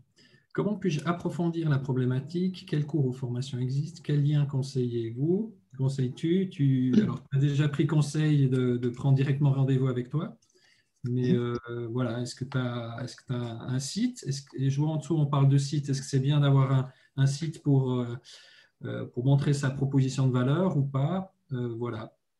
Alors, moi, je ne mets pas en avant les détails de mon accompagnement comme ça. Moi, je préfère m'assurer finalement que la personne soit bien adaptée à l'accompagnement et uniquement après lui présenter. Mais oui, en soi, donc, moi, ce que je propose, ce n'est pas une formation, c'est un accompagnement avec un suivi. Pour moi, c'est très important parce que mon objectif, c'est finalement qu'au bout de l'accompagnement, la personne soit complètement autonome et qu'elle puisse générer de nouvelles affaires en mettant en place tous les piliers que je vous ai présentés et en plus toutes les tactiques marketing que je vais l'enseigner durant l'accompagnement. Donc, il y a aussi des progrès et puis des petits hacks qui existent pour justement accélérer le processus. Mais en soi, vous pouvez déjà aller visiter un peu mon profil LinkedIn pour en savoir un petit peu plus, pour là où je décris un peu plus là où j'amène finalement la méthode signature. Mon site internet, c'est juste pour une vitrine et puis on utilise uniquement pour grandir notre club signature qui est finalement un list mail où mon associé il partage des mails, 2 mails par semaine pour compléter le contenu que je propose sur LinkedIn, tout simplement, pour partager davantage de conseils pratiques. Et puis, dans ce club signature, on organise aussi, moi j'organise au moins une fois par mois des lives de ce style, bien évidemment beaucoup plus courts, qui sont environ de 20-30 minutes, avec une question-réponse. Donc voilà, pour ceux qui ça intéresse, c'est de rejoindre le club signature, soit de m'écrire sur LinkedIn ou de planifier un appel pour moi, pour que je puisse regarder comment je peux vous aider ou conseiller tout simplement, si vous n'êtes pas bien adapté à mon accompagnement. Excellent. Est-ce qu'il y a quelqu'un qui a une question en direct? Alors, je continue. Est-ce qu'il faut payer un compte LinkedIn? Une question très, très concrète, puisqu'on a compris qu'on est dans un monde professionnel. Est-ce que tu en payes un? Est-ce que ça vaut la peine pour avoir une meilleure visibilité?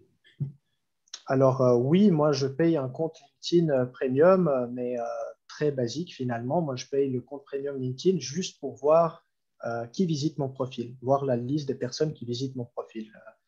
Je ne sais plus exactement, c'est à peu près 20 ou 30 francs par mois. Après, c'est un mythe de penser que payer pour un compte Premium LinkedIn, ça génère plus de visibilité. Ce n'est pas le cas. Ce n'est pas du tout le cas. LinkedIn ne privilégie pas les personnes qui ont un compte Premium pour apporter plus de visibilité. En fait, c'est surtout votre message et comment vous allez pouvoir bien accrocher la personne. Ça, c'est aussi tout un art et une science qu'il faut apprendre à faire, de savoir bien attirer et accrocher la personne dès le départ. C'est quelque chose aussi que je développe bien évidemment dans mon accompagnement et c'est un thème que j'aborde de temps en temps aussi dans mon contenu gratuit pour expliquer un petit peu plus comment le faire d'une bonne manière. D'accord. Ça, je crois qu'on en a parlé un petit peu. Les réseaux sociaux, c'est bien, mais ne doit-on pas commencer par créer un site web pour exposer ses services? Ce n'est pas forcément ton choix et je crois que tu l'as justifié un peu. Est-ce que tu veux… Tout à fait. Alors, moi, j'ai une philosophie très spécifique par rapport à site web ou réseaux sociaux. En fait, vous avez un choix. C'est soit vous êtes à 100% sur les réseaux sociaux, vous avez un site vitrine comme moi qui est là comme un support, soit vous vous mettez à 100% sur le site web. Et en fait, qu'est-ce que j'entends par 100% sur le site web? Le problème aujourd'hui, c'est que beaucoup de consultants et de manière générale, tous les entrepreneurs, c'est ce que je remarque, ils commencent avec l'idée qu'il faut créer un site, il faut créer une identité visuelle, charte graphique, tout ça. Tout ça, c'est bien, ce sont des supports. C'est bien évidemment, c'est très important. Mais en fait, déjà, la première chose que vous devez faire, c'est surtout trouver des clients, plutôt que de penser à structuriser un peu tout le site Internet, tous les supports que vous avez. Mais le site Internet, si vous faites un site vitrine et vous ne travaillez pas régulièrement sur votre référencement naturel, donc référencement naturel, soit vous ne payez pas la publicité de Google pour vous afficher dans les premiers lieux, dans les premiers résultats de recherche, il sera extrêmement difficile pour vous de générer du trafic. Pour moi, un site qui n'a pas de trafic, qui a seulement 10, 20 clics par mois, ce n'est pas un site qui va vous apporter des résultats. Donc, c'est pour ça que je dis que c'est soit vous travaillez sur ça régulièrement, vous publiez des articles, vous travaillez sur votre SEO, et ça d'une manière régulière pour être bien référencé, soit vous payez la publicité Google Ads, soit vous laissez juste la vitrine et vous concentrez sur autre chose. Parce que juste créer une site vitrine et s'attendre à des résultats, ça ne va pas venir. Aujourd'hui, il y a énormément de sites qui existent et beaucoup de gens qui payent des sommes énormes pour être référencés très haut. Donc, il faut prendre ça en compte. Très bien. Laïa, comment peut-on déclencher ou révéler le besoin de notre prospect? Alors, déclencher le besoin de notre prospect, ça c'est difficile en soi. Déclencher un besoin, c'est difficile. J'ai envie de dire, c'est pas vous qui pouvez déclencher le besoin. Révéler le besoin et puis faire en sorte que la personne réalise que son besoin n'est pas dans la liste, dans la 10e place de sa liste des priorités, mais qui doit être vu en première, dans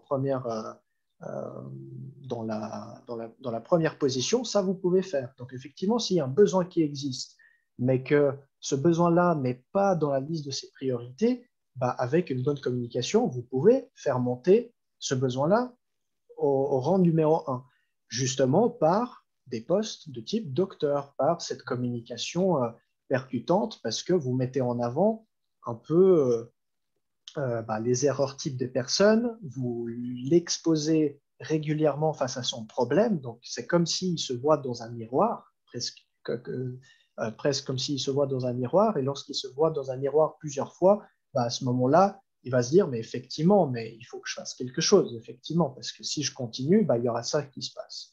Donc voilà, donc ça, oui, mais déclencher un besoin, ça c'est extrêmement compliqué. Je n'ai pas une réponse comme ça tout de suite à vous donner.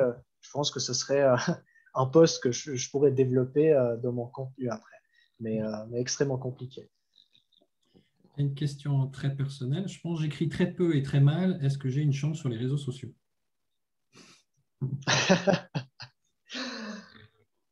Je vais vous partager quelque chose de personnel à moi.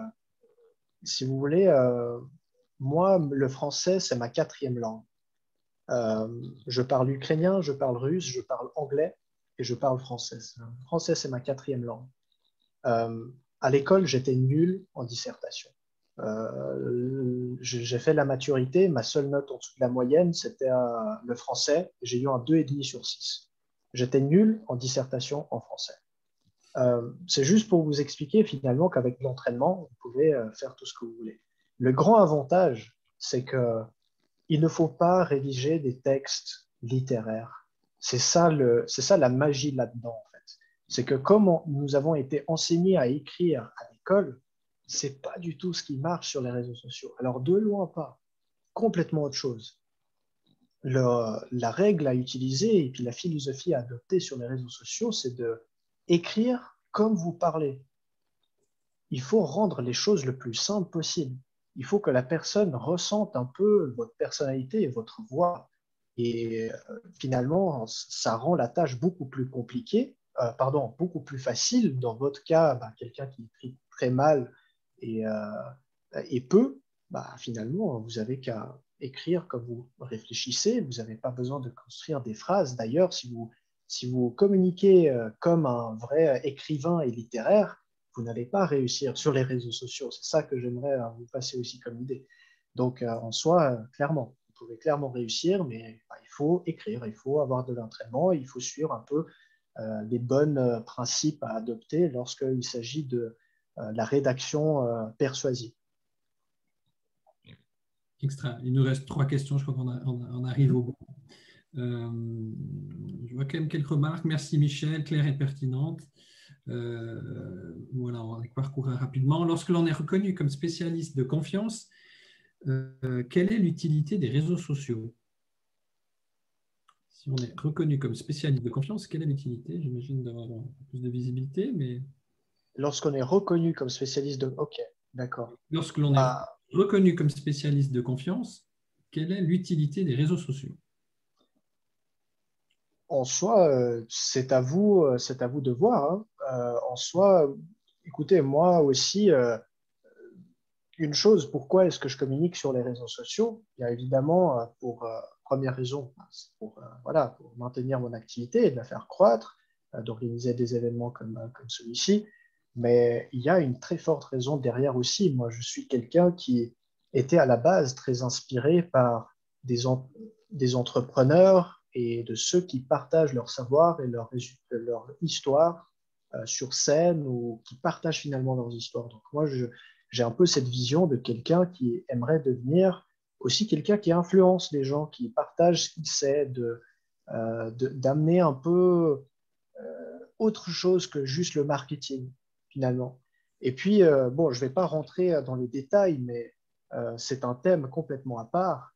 Mais ce que vous devez comprendre, c'est que le présent et le futur de l'économie va fortement se baser sur le contenu et la consommation de contenu.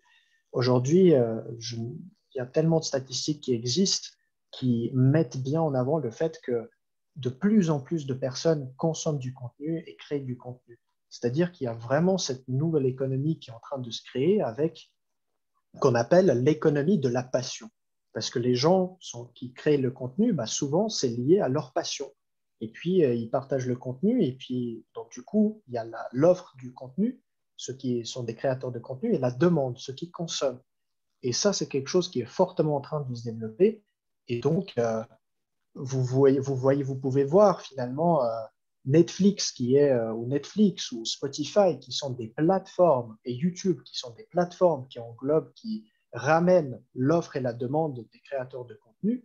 Mais déjà maintenant et dans le futur, vous verrez très bien que ce n'est pas des plateformes qui vont percer, c'est des humains qui vont créer eux-mêmes leur propre plateforme. Donc effectivement, moi demain, je pourrais organiser. Imaginez que j'ai un contenu tellement exceptionnel, tellement divertissant ou incroyable pour vous, que vous aimez tellement me suivre, que demain, je pourrais créer une sorte de plateforme où je vais facturer plus pour la consommation du contenu, mais vous proposer un contenu premium, proposer un contenu encore plus valorisant pour vous. Mais puisque vous aimez tellement ce que je fais, vous allez aussi payer pour ça. Donc c'est là aussi un peu se dire un peu que les avantages des réseaux sociaux ne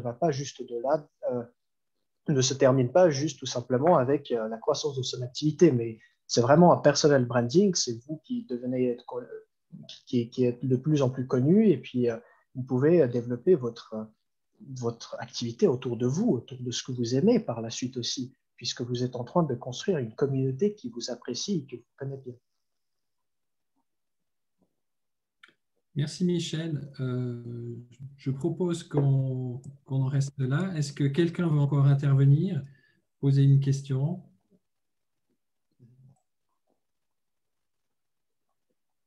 Faire une remarque? Voilà, si tel n'est pas le cas, allez, je laisse encore 10 secondes. Un petit feedback peut-être, comment est-ce que vous avez trouvé cette conférence? J'espère que vous avez bien apprécié les idées développées. Alors, il y a pas mal de merci dans les commentaires, hein, on va prendre quelques-uns. Merci beaucoup à Michel pour son intervention et bien Geneva pour l'organisation. Laurent Dupont, merci pour cette très bonne conférence. Merci pour cette belle prestation. Bonne soirée à tous et à tous. Je dois vous laisser, Jean-Carlo. Merci et bonne soirée. Yad, le compte premium permet surtout de contrer des personnes souvent inaccessibles. Ouais, je pense oui, en soi, bien sûr. Ça, c'est le compte premium avec Sales Navigator. Ça vous permet tout simplement d'accéder à n'importe quelle personne et de surveiller en quelque sorte, de l'ajouter dans son réseau et puis de le prospecter. Donc, en soi, c'est un plus. Et justement, l'idée aussi, c'est qu'à travers votre contenu, puisque vous diffusez un message qui est axé à votre client idéal pour que les bonnes personnes tombent sur votre contenu et finalement viennent vers vous et puis vous demandent en connexion. C'est aussi comme ça que moi, je grandis personnellement mon réseau. Moi, aujourd'hui, je ne demande à personne de quelqu'un que je ne connais pas en réseau. C'est toutes les personnes qui ont eu au moins un point de contact avec moi, que ce soit de faire partie qui ont liké ou commenté mon contenu, qui ont tombé sur mon profil ou qui ont participé à la conférence que je ne connais pas encore. Donc voilà, ça aussi c'est un point à prendre en compte, c'est qu'avec le contenu, vous pouvez aussi attirer des bonnes personnes si vous le faites bien. D'accord. J'ai peut-être une question personnelle pour toi. Ça fait combien de temps que tu as commencé ça? Est-ce que tu en vis? Et puis, qu'est-ce que tu as comme objectif à terme? Oui, alors tout à fait. Moi, ça fait 4 ans que je suis dedans, dans les réseaux sociaux. C'est marrant parce que moi, à la base, j'ai partagé un post, c'était aujourd'hui, sur mon tout premier client et ma première prospection en porte-à-porte, parce qu'il fallait commencer quelque part. Hein. En avril 2017, moi, je suis tombé sur quelqu'un qui était tellement contre les réseaux sociaux qu'il m'a dit que ça a été inventé par des Américains et que ça ne va jamais marcher ici. Et en sortant, bah, il m'a traité d'un rigolo.